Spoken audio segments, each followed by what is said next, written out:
என்னென்னா எங்கள் வீடு வந்து இங்கே வேளச்சேரி லேக்குக்கு பக்கத்தில் இருக்குது.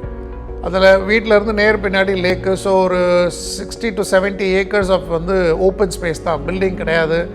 ஆனால் அதோடைய அட்வான்டேஜ் இருக்குது. நல்ல கூல் ப்ரீஸ் வரும், தண்ணி நிறைய, கிரவுண்ட் வாட்டர் ரிசோர்ஸ் நிறைய இருக்குது. பட் ஹெவி ஸ்ட்ராம் அண்ட் ரெய்னி டேஸில் வந்து பயங்கரமாக விண்டு இருக்கும்.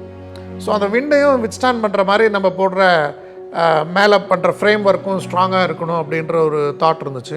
எந்த ஒரு சுச்சுவேஷன்லேயும் நமக்கு வந்து பவர் சப்ளை கட் ஆகக்கூடாது. அது பகலோ ராத்திரியோ பயங்கரமான மழைக்காலமோ ஸ்ட்ராமோ என்ன வேணால் இருந்துட்டு போட்டோம், நம்மளுடைய 100% பவர் பேக்கப்போட வீடு ரன் ஆகணும்னா it should be off grid with a battery backup setup. இது இனிஷியலாக பார்க்கும்போது கொஞ்சம் காஸ்ட்லி சொல்யூஷன் மாதிரி தெரிகிறது. But it is not costly. என்னுடைய கால்குலேஷன் படி இட்ஸ் நாட் காஸ்ட்லி. பிகாஸ் எங்களுடைய 14 month average of electricity bill, the money that we are investing on to this, இந்த ப்ராஜெக்டை பொறுத்த மட்டும் எங்களுக்கு 5 to 6 yearsல அந்த பணம் திரும்பி வந்துடும். பிறகு இருக்கிற நெக்ஸ்ட் 20 years, ஏன்னா இதோட life span of this project, இந்த பிளான்ட் வந்து 25 yearsன்னு சொல்கிறாங்க. பேட்டரிக்கு வந்துட்டு 10 years warranty, because it is 200 Ah பேட்டரிங்கிறதுனால.